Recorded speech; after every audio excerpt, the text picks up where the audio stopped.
Ya pemirsa, besok para menteri dan wakil menteri Kabinet Merah Putih akan mendapatkan pengarahan atau pembekalan ala militer oleh Presiden Prabowo Subianto di Magelang, Jawa Tengah. Pengarahan rencananya akan berlangsung 3 hari. Sementara itu perjuangan para hakim untuk meminta kenaikan gaji dan tunjangan ternodai oleh tertangkapnya 3 hakim PN Surabaya oleh Kejaksaan Agung. Mereka diduga menerima suap atau gratifikasi. Dan ketiganya juga diketahui pernah memvonis bebas Ronald Tanur terdakwa kasus pembunuhan kekasihnya. Saya Arjuno Putra, Anda menyaksikan Sindo Prime.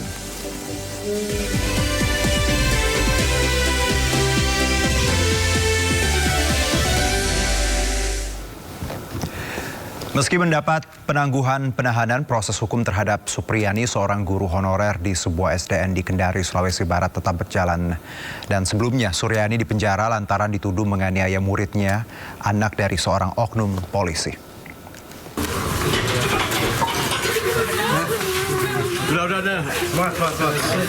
Supriyani mendapat penangguhan penahanan setelah ditahan selama 1 pekan di Lapas Perempuan kelas 3 Kendari, Sulawesi Tenggara.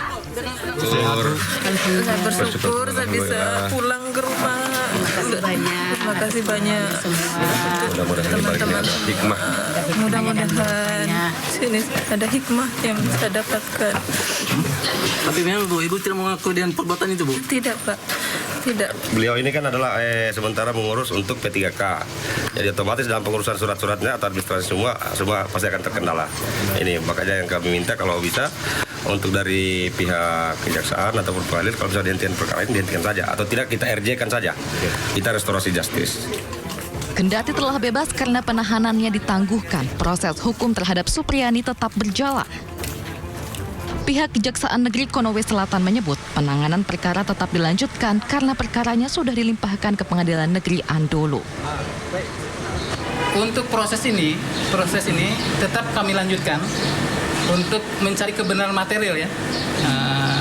Kebenaran material nanti di hari Kamis yang akan dilakukan di Pengadilan Negeri Andolo. Kita akan memeriksa, memproses persidangan di sana. Sebelumnya, Supriyani ditahan setelah dituduh menganiaya seorang murid sekolah dasar yang juga merupakan anak oknum polisi. Supriyani dituduh menganiaya siswanya yang berinisial D hingga mengalami luka di paha yang terjadi pada 24 April lalu. Atas tuduhan tersebut, pihak sekolah merasa keberatan dan menilai proses penahanan sangat janggal lantaran Supriyani dinilai guru yang sangat disiplin dan rajin. Dari Kota Kendari, Sulawesi Tenggara, Febriono Tameng, Mukhtarudin, iNews melaporkan. Pemirsa, Kejaksaan Agung menangkap 3 hakim Pengadilan Negeri Surabaya atas dugaan tindak pidana gratifikasi atau penyuapan. 3 wakil Tuhan yang ditangkap adalah yang memvonis bebas Ronald Tanur, anak mantan anggota DPR terkait kasus pembunuhan kekasihnya. Ya, informasi penangkapan 3 hakim PN Surabaya, Jawa Timur ini dibenarkan Jaksa Agung Muda Tindak Pidana Khusus Febri Adriansyah. Ketiga hakim adalah Erintua Damanik, Mangapul, dan Heru Handio yang pernah mengadili Ronald Tanur terdakwa pembunuhan kekasihnya. Saat ini ketiganya dibawa ke kantor pusat Kejaksaan Agung di Jakarta. Rencananya beberapa saat lagi Kejaksaan Agung akan menggelar keterangan pers terkait 3 hakim PN Surabaya atas dugaan suap atau gratifikasi.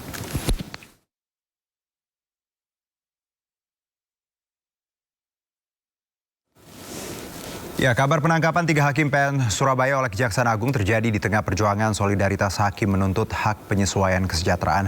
Bahkan Komisi Yudisial mendukung upaya para hakim untuk memperoleh peningkatan kesejahteraan. Anggota Komisi Yudisial RI, Joko Sasmito, memastikan pihaknya bersama Mahkamah Agung akan memberi perhatian dan mendukung tuntutan peningkatan kesejahteraan yang digaungkan para hakim.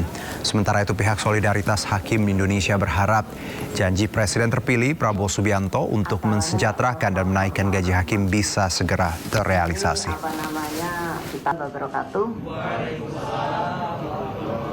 Perkenalan walaupun saya rasa adik-adik saya.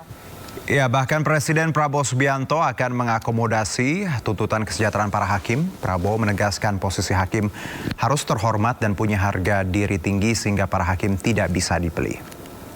Ya, bismillahirrahmanirrahim. Assalamualaikum warahmatullahi wabarakatuh. Salam sejahtera kita sekalian, Shalom, Om Swastiastu.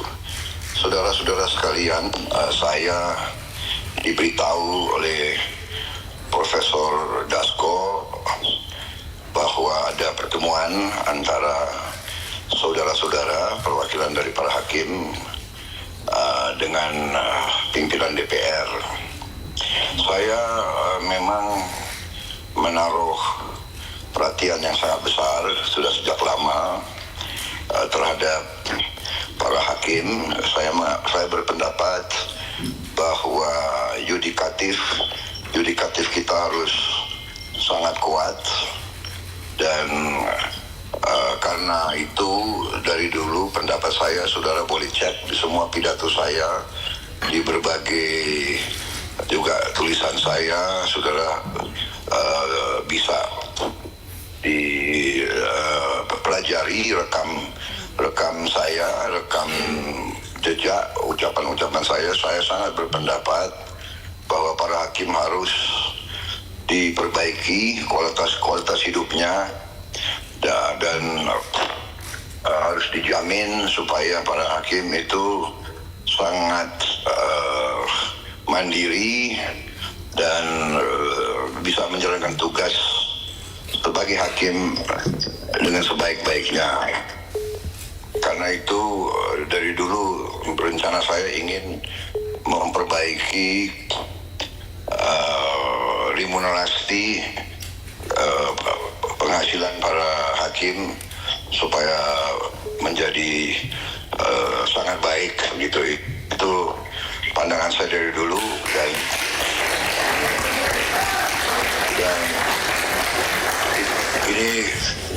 ini bukan janji karena kampanye sudah selesai, jadi saya tidak perlu janji-janji, tapi ini adalah keyakinan saya. Jadi saya minta para hakim sabar sebentar, ya kan.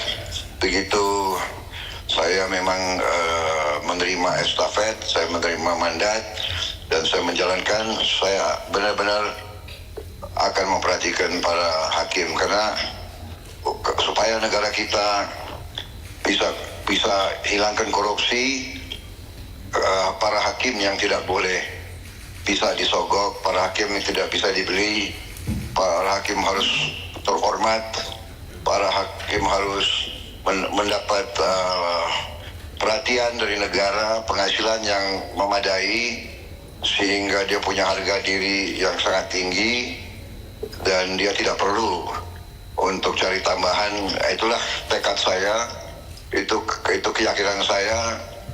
Untuk itu saya mohon bantuan saudara-saudara. Marilah kita bersatu, kita benahi negara kita. Kita yakinkan semua orang, semua pihak, apalagi mereka yang menerima fasilitas dari negara, para pengusaha-pengusaha besar itu bisa bayar pajak, pada kewajiban mereka dengan sebaik-baiknya. Kita semua harus bahu-membahu. Yang kuat bantu yang lemah, yang lemah kita harus bersatu. Jadi negara kita sama-sama akan bangkit, sama-sama akan makmur.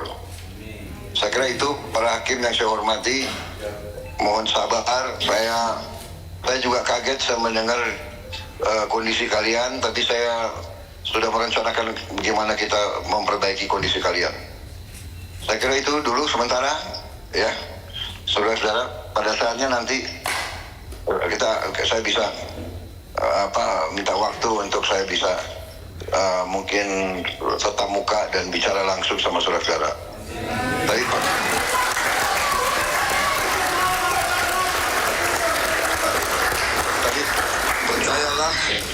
percayalah bahwa kunci dari negara yang maju, dari negara yang baik, dari negara yang bebas korupsi, kuncinya adalah hakim-hakim harus tidak boleh dibeli orang. Karena itu hakim-hakim harus kuat dan kondisinya harus yang baik, yang terbaik yang bisa kita bikin. Itu tekad saya. Sampai saya mengatakan apa yang saya pelajari dari luar negeri itu dari segi protokol kenegaraan, Lord Chief Justice dari Inggris itu itu berjalan langsung di belakang kepala negara, di belakang raja. Jadi di depan Perdana Menteri. Berarti itulah demikian pentingnya mereka memandang yudikatif. Jadi demikianlah, marilah kita sama-sama memperbaiki negara kita. Terima kasih. Wassalamualaikum warahmatullahi wabarakatuh. Oke, Pak. Terima kasih, Pak. Saya lanjut mimpin, Pak. Lanjut, Pak. Lanjut. Ya pemirsa, sore ini Presiden Prabowo memimpin sidang perdana Kabinet Merah Putih di Istana Negara. Prabowo memanggil seluruh Menteri Kabinet Merah Putih hingga kepala lembaga hadir dalam sidang tersebut. Sidang Kabinet Perdana dimulai sekitar pukul 15 sore tadi dan dipimpin langsung oleh Presiden Prabowo. Wapres Gibran Rakabuming Raka juga turut hadir dalam sidang Kabinet. Sebelumnya Presiden Prabowo melantik 48 menteri, 5 kepala badan setingkat menteri, 56 wakil menteri, penasehat khusus hingga staf khusus Presiden.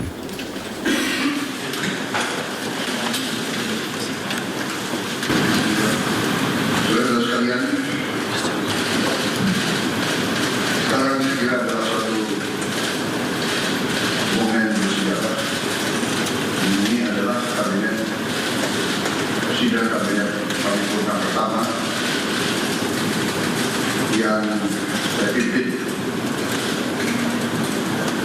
Kabinet yang kita sepakati lebih lama Kabinet Merah Putih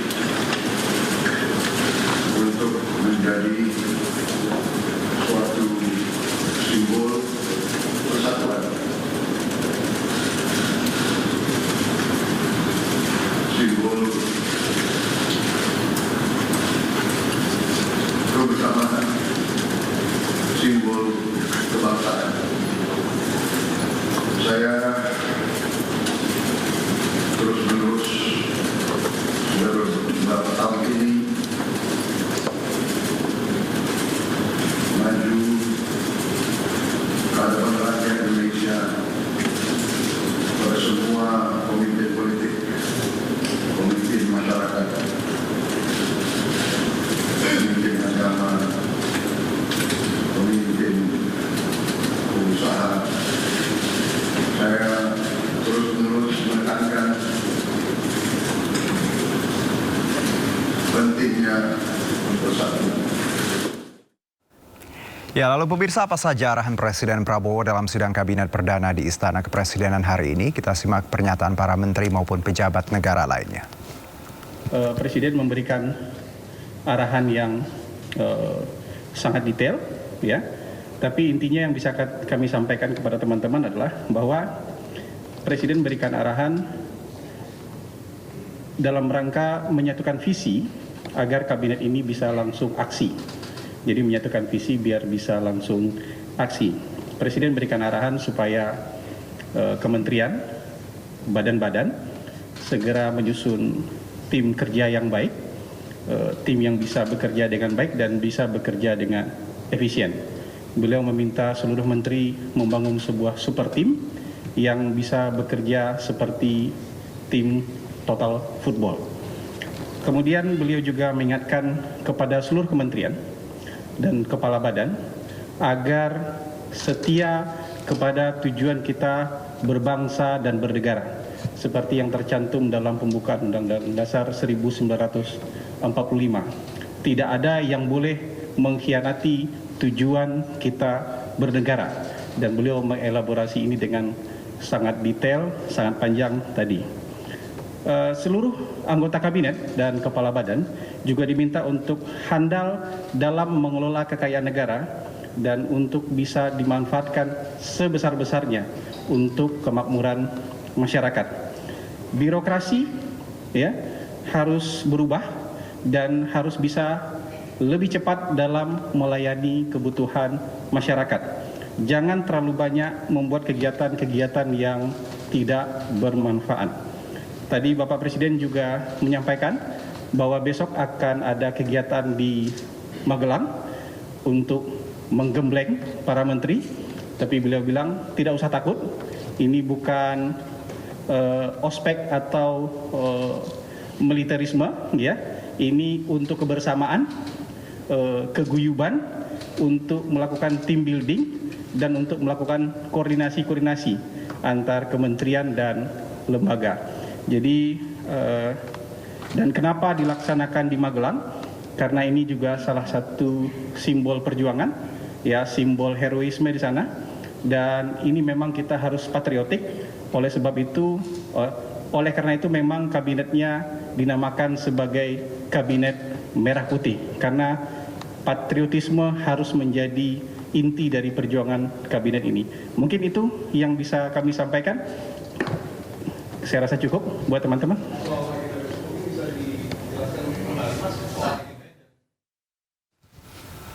Pemirsa, rencananya besok para menteri dan wakil menteri Kabinet Merah Putih akan mendapatkan pengarahan atau pembekalan ala militer oleh Presiden Prabowo Subianto di Magelang, Jawa Tengah. Pengarahan rencananya akan berlangsung 3 hari.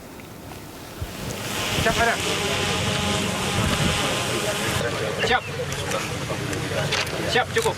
Personel pengamanan mulai disiagakan jelang kedatangan para menteri dan wakil menteri. Total ada 4.138 personel gabungan dikerahkan untuk mengamankan rangkaian rapat kabinet.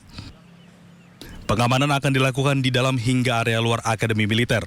Namun tentunya tidak akan mengganggu aktivitas warga Kota Magelang. Pengamanan juga akan dilakukan selama 6 hari terhitung dari tanggal 23 hingga 28 Oktober 2024. Kami melaksanakan gelar pasukan ini dalam rangka untuk mengecek kesiapan seluruh sarana prasarana, personil, material, dan sebagainya. Kami mengerahkan sekitar 4.000 dari 4.138 semua beserta cadangannya. Mohon doa restu, mudah-mudahan kegiatan yang dilaksanakan ini kegiatan perdana dari Presiden kita yang baru. Jadi semua instansi, institusi semua terkait. Rencananya para menteri dan wakil menteri akan dikumpulkan di Kompleks Akademi Militer Magelang, Jawa Tengah. Saya menyambut dengan penuh sukacita. Kemarin saya kaget dibagikan juga seragam itu. Seragam lapangan, ya mungkin juga ada kegiatan-kegiatan lapangan, saya tidak tahu. Yang jelas semangatnya adalah yang saya tahu melanjutkan pembekalan dilakukan langsung oleh Bapak Presiden Prabowo sendiri, termasuk juga semakin dekat antar menteri, antar wamen, karena memang di awal-awal kabinet baru ini tentu perlu lebih saling mengenal. Kemudian kalau sudah saling mengenal, bisa saling berkoordinasi dengan baik lagi, dengan lebih baik. Oleh karena itu saya menyambut dengan antusias kegiatan-kegiatan yang akan diselenggarakan di Akademi Militer Magelang nanti. Nantinya para menteri dan wakil menteri Kabinet Merah Putih akan dijadwalkan tiba di Kompleks Akmil pada Kamis 24 Oktober 2024 dan kegiatan berlangsung 3 hari, mulai tanggal 25 hingga 27 Oktober mendatang. Ya, dan untuk mengetahui sejauh mana persiapan pembekalan para menteri di Magelang, Jawa Tengah, kami akan bergabung dengan rekan Nata Arman di sana. Nata, apakah para menteri akan tiba kira-kira malam ini karena kita tahu besok acara akan dimulai? Baik, selamat malam Juno dan juga pemirsa. Terkait dengan hal tersebut, kami belum bisa mengkonfirmasi karena bahwa kami baru saja mendapat informasi bahwa dari para menteri kabinet dan juga Presiden Prabowo Subianto akan bertolak dari Jakarta menuju ke Akademi Militer Magelang pada besok hari. Tepatnya diagendakan, ini masih tentatif, belum bisa dipastikan juga apakah bisa maju atau mundur. Yang jelas, informasi yang kami peroleh bahwa terkait dengan hari esok, pada pukul 1, ini rencananya para wamen akan tiba, kemudian pada pukul 2 para menteri, kemudian selanjutnya pukul 4 sampai pukul 5 dikabarkan Presiden Prabowo Subianto dan juga Gibran Raka Buming Raka dan juga sejumlah rombongan akan tiba pada besok hari. Namun ada yang menarik dari pembekalan yang dilaksanakan pada tanggal 25 sampai dengan tanggal 27 Oktober 2024 karena untuk pembekalan sendiri ini dilaksanakan dengan cara ala-ala militer. Jadi dilaksanakan bukan menginap di penginapan yang begitu mewah, melainkan menginap di penginapan atau tenda yang sudah disediakan sebanyak 120 tenda di kompleks area Akademi Militer di tempat di belakang saya ini. Kemudian untuk pembekalan secara berlangsung juga nantinya para menteri kabinet akan menggunakan seragam loreng khusus seperti itu. Jadi istilahnya seperti kegiatan bela negara yang akan dilakukan oleh para menteri kabinet dari Prabowo Gibran. Kemudian dapat kami sampaikan juga bahwa untuk saat ini juga kami belum mengetahui secara pasti seperti apa persiapan di dalam, karena sampai dengan saat ini juga kami belum diizinkan untuk masuk, karena berdasarkan info yang kami peroleh bahwa Akademi Militer sudah dilakukan sterilisasi untuk persiapan besok. Namun yang jelas persiapan seperti kebersihan dan juga prasarananya sudah dipersiapkan secara matang. Kemudian untuk segi pengamanan sendiri, berdasarkan informasi yang kami dapatkan juga dari pihak keamanan, sebanyak 4.100 lebih personil TNI Polri akan dikerahkan selama berjalannya proses pembekalan yang akan berlangsung selama 3 hari, tanggal 25 sampai dengan tanggal 27 Oktober 2024 mendatang. Kemudian seperti kita tahu bersama bahwa Akademi Militer ini merupakan pintu gerbang di mana seorang perwira ini dicetak atau dilahirkan dengan memiliki slogan Adita Karya Ma'afa Firya Nagara Bakti. Dan di sini pun Presiden Republik Indonesia kita periode 2024-2029 Prabowo Subianto menggemban pendidikan di Akademi Militer dan lulus pada tahun 1974. Kemudian karirnya semakin melesat sehingga pada terakhir jabatan merupakan jabatan Danjen Kopassus dan saat ini menjadi Presiden Indonesia. Sementara saya kembalikan pada Anda di studio.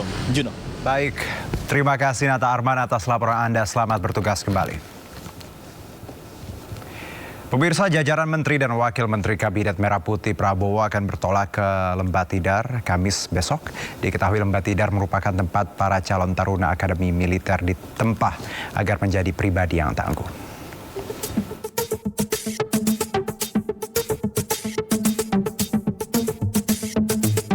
Para menteri dan wakil menteri di Kabinet Merah Putih pimpinan Prabowo Subianto Gibran Raka Buming Raka akan berkumpul untuk menjalani pembekalan pada 25 Oktober hingga 27 Oktober mendatang di Lembah Tidar Akademi Militer. Lembah Tidar terletak di area Gunung Tidar. Gunung setinggi 503 mdpl dengan luas 701.674 meter persegi yang berada di Kota Magelang, Jawa Tengah. Bangunan Akademi Militer Lembah Tidar ini didirikan pada 31 Oktober 1945 atas perintah Kepala Staf Umum Tentara Keamanan Rakyat Letjen TNI Urip Sumoharjo dan digunakan sebagai tempat pendidikan serta pelatihan bagi calon perwira TNI Angkatan Darat.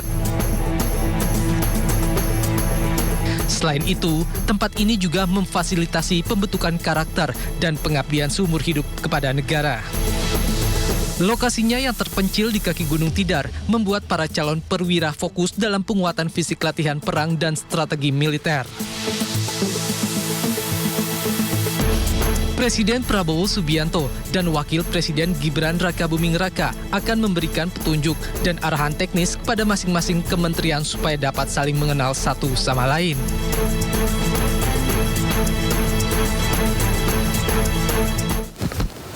Ya, jelang kunjungan Presiden Prabowo Subianto bersama jajaran Kabinet Merah Putih ke Akademi Militer Magelang, Jawa Tengah, objek wisata Kebun Raya Gunung Tidar yang berada di sekitar Akademi Militer ditutup untuk sementara. Penutupan dilakukan selama 6 hari hingga 27 Oktober 2024.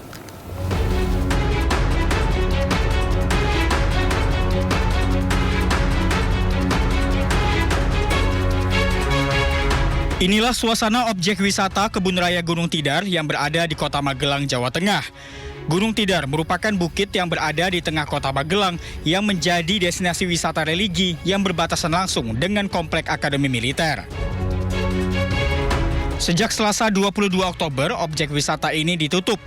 Penutupan dilakukan sebagai antisipasi keamanan terkait dengan kunjungan Presiden Prabowo Subianto bersama Kabinet Merah Putih.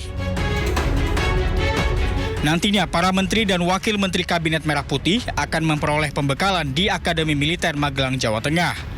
Rencananya pembekalan akan berlangsung pada 23 hingga 27 Oktober 2024. Karena memang kami menerima himbauan untuk tutup sementara mulai tanggal 22 sampai 27 Oktober 2024. Karena ini berkaitan dengan kunjungan Presiden yang akan dilaksanakan tanggal 24 sampai tanggal 27 yang rencana agendanya akan rapat bersama Kabinet terbaru Pak Prabowo, seperti itu. Penutupan objek wisata Gunung Tidar dilakukan selama 6 hari hingga 27 Oktober 2024 dan akan dibuka kembali untuk umum pada 28 Oktober 2024. Dari Magelang, Puji Hartono, iNews melaporkan. Kita beralih ke informasi berikutnya, pemirsa. Joko Widodo telah menuntaskan jabatan Presiden Indonesia. Setelah 10 tahun bertugas, apa kegiatan pertamanya? Berikut liputannya untuk Anda. Pagi hari ini saya makan pagi di Sate Masdi Kartosuro dengan Bu Jokowi. Kegiatan pertama.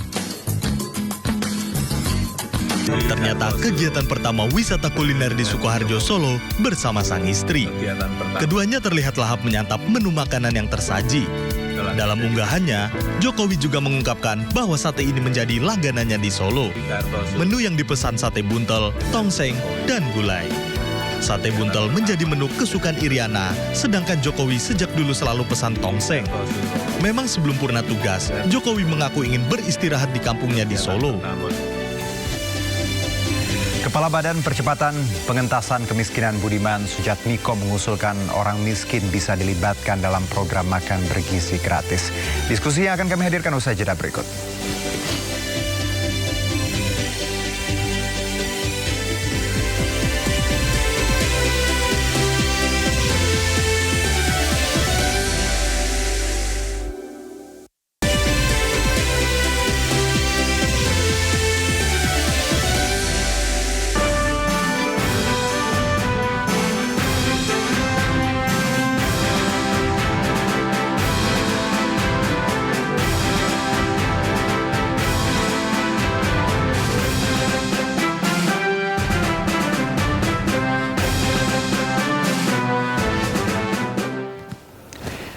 Kembali bersama kami, pemirsa. Wakil Presiden Gibran Rakabuming Raka kembali meninjau uji coba makan bergizi gratis dan kali ini uji coba dilakukan di SMPN 270 Kelapa Gading, Jakarta Utara.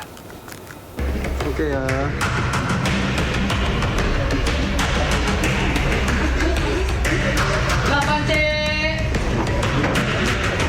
Didampingi PJ Gubernur DKI Jakarta Teguh Setiabudi dan Wakil Presiden Gibran Rakabuming Raka memantau langsung jalannya uji coba makan bergizi gratis di SMPN 270 Kelapa Gading, Jakarta Utara.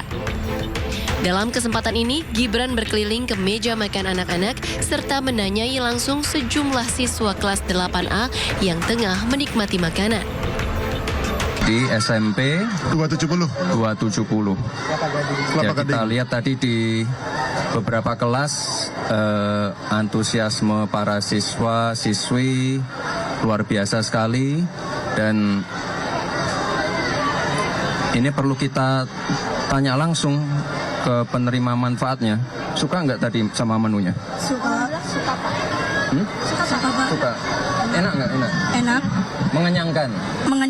Kalian biasa tiap hari sarapan dulu nggak? Iya. Sarapan, oke. Dalam makan bergizi kali ini, menunya berisi nasi putih, ayam teriyaki, sayur wortel, hingga buah jeruk.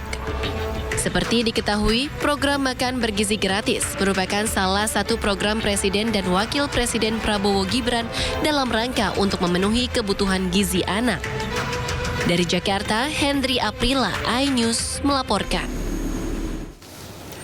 Ya, pemirsa, ngomong-ngomong soal makan bergizi gratis, Kepala Badan Percepatan Pengentasan Kemiskinan Budiman Sujatmiko punya ide nih. Dia mengusulkan orang miskin atau orang kurang mampu bisa dilibatkan dalam program makan bergizi gratis. Dan diharapkan program ini diyakini dapat membuka lapangan kerja untuk warga yang kurang mampu.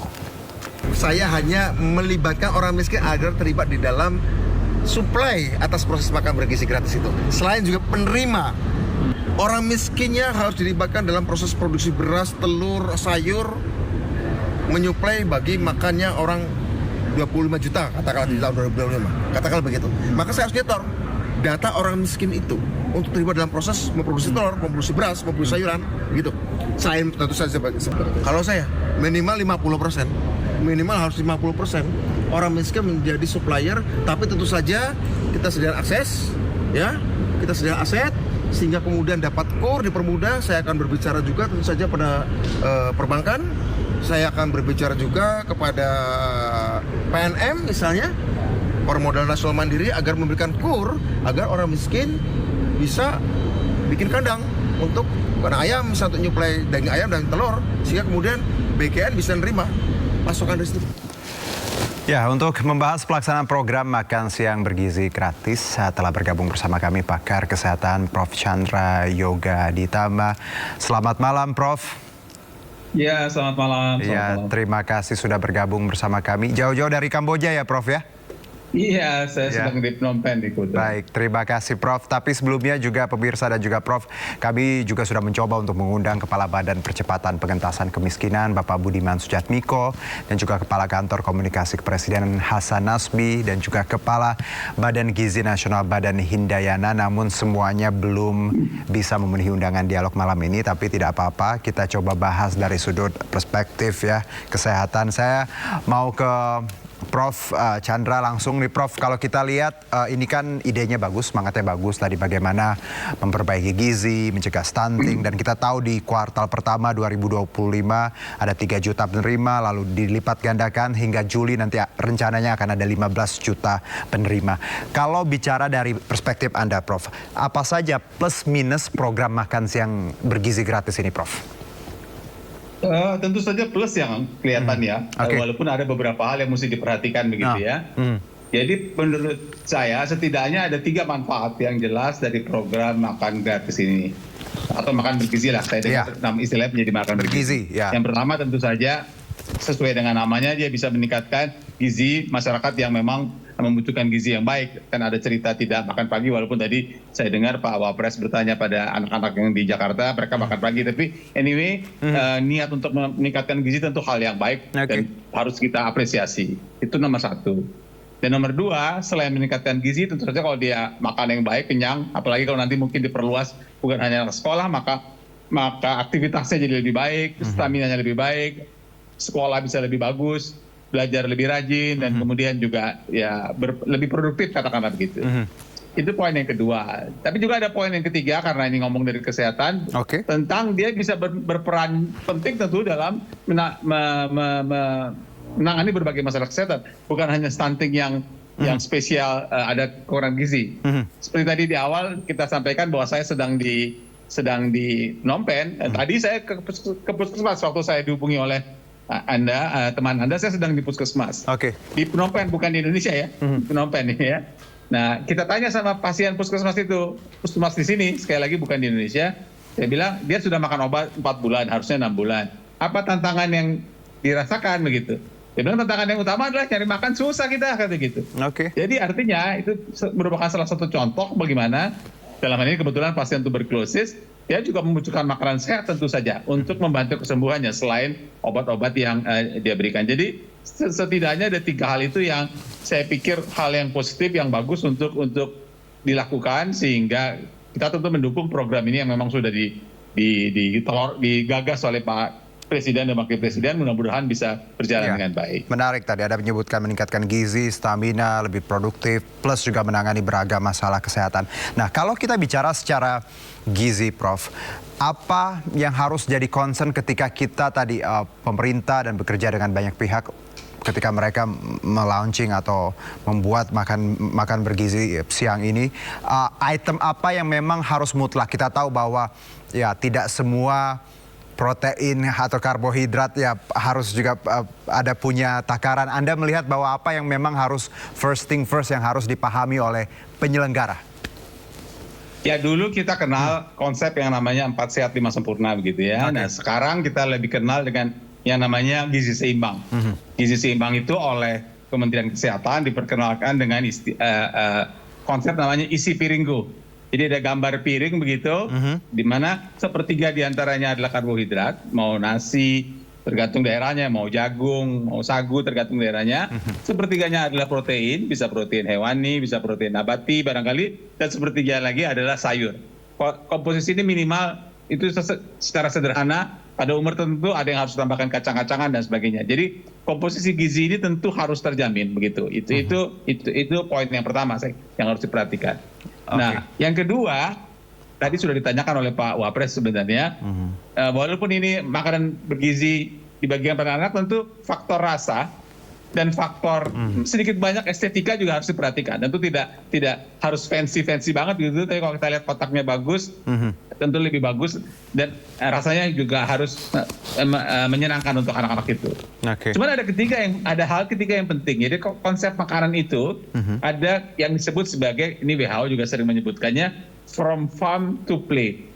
Jadi untuk terjamin gizinya, kebersihan dan sebagainya itu dari mulai peternakan atau sawah begitu, bagaimana bahan baku, bahan mentah itu dihasilkan, diproduksi secara sehat, nggak ada misalnya saja tidak terlalu banyak insektisida misalnya, gitu, itu sehat. Kemudian bagaimana transportasi dari peternakan atau dari petani itu ke tempat pengolahan. Kemudian bagaimana pengolahan itu menjadi bahan begitu. Terus sudah pengolahan bagaimana kemudian, maksudnya pengolahan misalnya ayam. Ayamnya diternak, karena tadi saya dengar contohnya ayam, tapi bagaimana ayam itu kemudian dibawa ke tempat pemotongan ayam yang benar gitu kan. Sebenarnya pada waktu flu burung kita tahu sebaiknya pemotongan ayam itu tempat yang khusus, jangan di pasar di mana orang berkeliaran, itu salah satu contohnya saja. Itu poin kedua. Poin ketiga kemudian bagaimana dia memasaknya, mengolahnya. Harus bersih, harus benar, harus baik. Dan kemudian sesudah memasak mengolah, sudah matang bagaimana membawanya dari tempat yang sudah matang itu ke depan anak-anak atau siapapun yang akan memakannya. Dan yang terakhir, bagaimana juga ada jaminan begitu, bukan ada jaminan, harus diberitahu bahwa sebelum makan cuci tangan dulu, begitu, gunakan utensil, sendok, garpu, semua yang baik, yang benar begitu, sehingga semua from farm to plate itu terjamin. Ini kan sementara makan siangnya di sekolah ya, jadi mungkin akan langsung dimakan. Tapi kita tahu misalnya pada beberapa waktu yang lalu jemaah haji dikasih makanan, oh sayang deh, saya simpen aja deh, makannya ntar sore. Nah itu kan juga jadi timbul masalah, makanannya jadi basi. Jadi maksud baik ini harus diikuti dengan persiapan yang betul-betul baik juga. Apalagi ini kita bicara, walaupun tadi mulai 3 juta, kita bicara sekian puluh juta orang di berbagai tempat di Indonesia, tentu from farm to plate ini betul-betul harus dijaga setiap tahapnya dengan baik. Menarik ini Anda menyebutkan tadi from farm to plate ini berarti ada pattern yang memang harus diikuti juga ya, Prof. Tidak semata-mata bahwa makan bergizi, tapi ada pra dan juga tadi proses yang harus dilewati, tadi makanan maupun juga anak murid dalam menikmati makanan seperti tadi cuci tangan dan hal-hal lain. Nah, kalau kita bicara konsep yang farm to plate ini, Prof. Dan kaitannya tadi Pak Budiman menyebutkan bagaimana nantinya warga yang kurang mampu dilibatkan ya untuk menyiapkan makanan bergizi ini.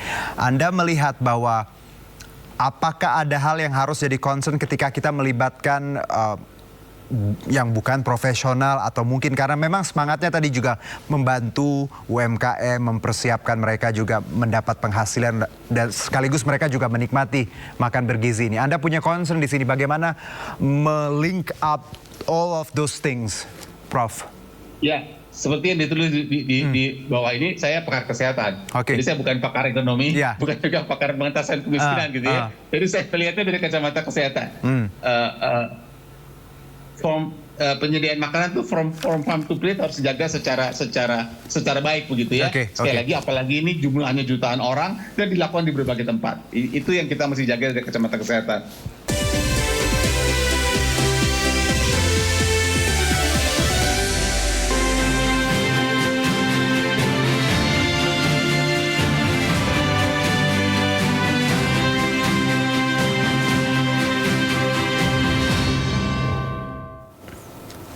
Pemirsa, debat kedua Pilgub Jakarta 2024 akan digelar Minggu 27 Oktober 2024 mendatang. Masing-masing paslon bersiap untuk hadapi debat.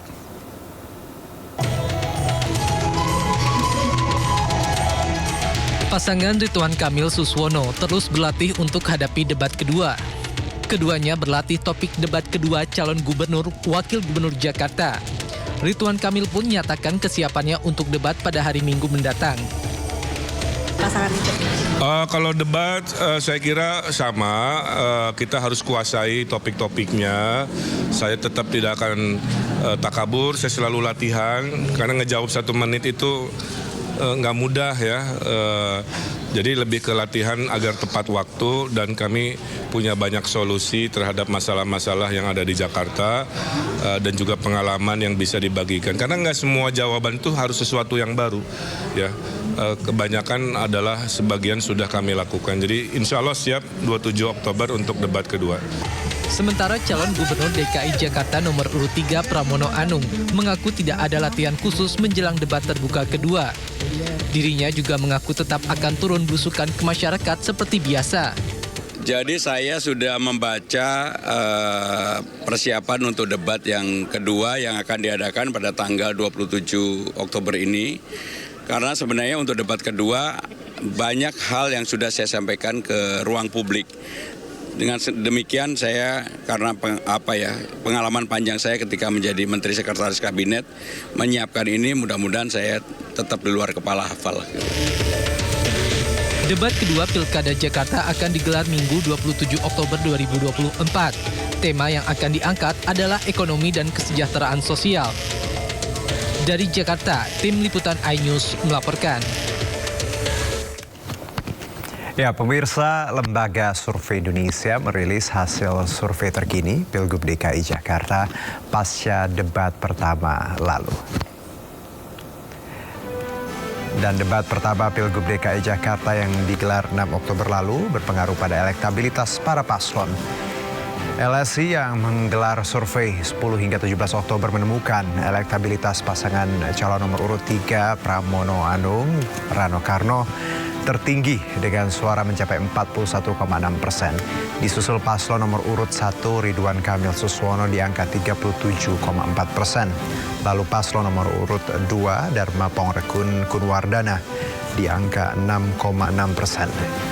Sementara responden yang belum menentukan pilihan masih cukup tebal, yakni di angka 14,4%.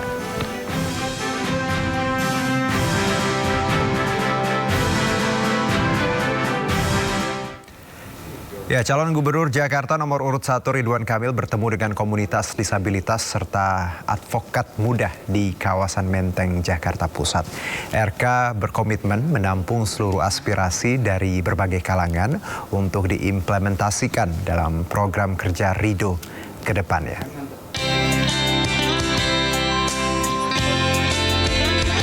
Calon Gubernur Jakarta nomor urut 1 Ridwan Kamil bertemu dan berdialog dengan sejumlah komunitas di kawasan Menteng, Jakarta Pusat.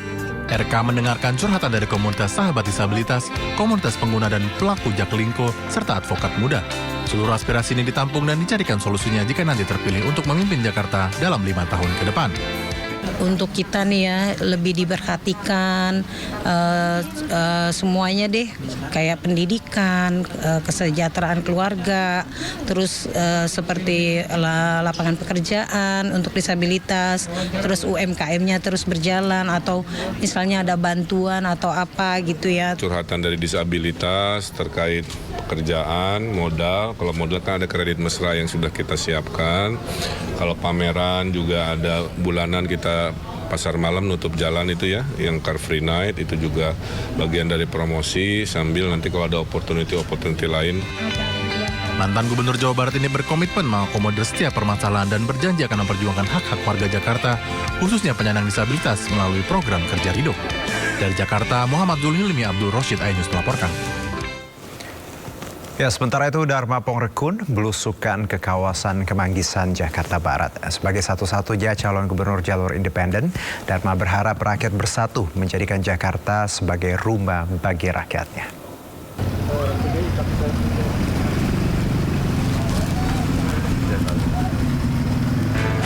Calon Gubernur Jakarta nomor urut 2 Dharma Pongrekun melakukan belusukan di kawasan Kemanggisan, Jakarta Barat.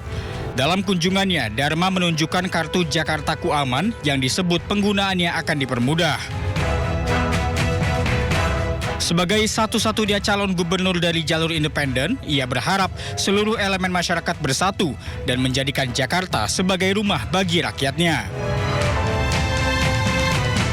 Saya bersama tim mempersiapkan kendaraan bagi rakyat gratis. Manfaatkan dengan sebaik-baiknya untuk mengembalikan kedaulatan rakyat. Waktu kita hanya tinggal 30 hari lagi. Mari kita bersama-sama, karena kemenangan ini bukan kemenangan saya dan Pak Kun, tetapi kemenangan rakyat Jakarta secara keseluruhan. Nantinya proses pemungutan suara Pilkada 2024 akan dilaksanakan secara serentak pada 27 November 2024. Dari Jakarta, Wenda Nura, Ade Supriyatna, Dimas Winardi, iNews melaporkan. Ya, pemirsa, calon wakil gubernur Jakarta nomor urut 3 Rano Karno atau Sidul berkampanye di Tegal Alur, Cengkareng Barat, Jakarta Barat. Sidul menemui komunitas Tionghoa dan membeberkan program pasangan nomor urut 3 di wilayah tersebut.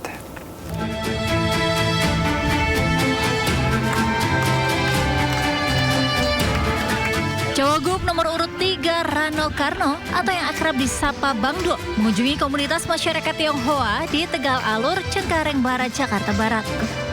Rano langsung disambut masyarakat Tionghoa ketika tiba di lokasi. Rano sempat berdialog dengan warga keturunan Tionghoa terkait berbagai masalah seperti toleransi antar agama hingga persoalan investasi. Sidul kemudian berorasi di hadapan warga dan memaparkan program-program unggulan jika dipercaya menjadi Cawagup Jakarta. Di antaranya memperbaiki puskesmas yang rusak dan memasang CCTV di lingkungan warga dan melanjutkan program gubernur sebelumnya. Buat kita menjadi masukan supaya kita paham apa sih sesungguhnya yang terjadi. Nah, fungsi pemerintah yaitu mendengar masyarakat. Kalau nggak mau mendengar ya jangan jadi pemerintah. Kemudian apa cukup didengar? Tidak, harus ada eksekusi yang lain. Jadi itulah konsekuensi dari sebuah kepemerintahan di mana ya memang melayani masyarakat. Itu. Selain itu, Rano Karno juga berkampanye dan menyapa warga Rawabuaya, Cengkareng, Jakarta Barat. Di lokasi, Rano disambut seni silat Betawi. Rano Karno juga berdialog dengan warga untuk mencari solusi masalah-masalah yang dihadapi warga Rawabuaya. Dari Jakarta, Endang Priyono melaporkan.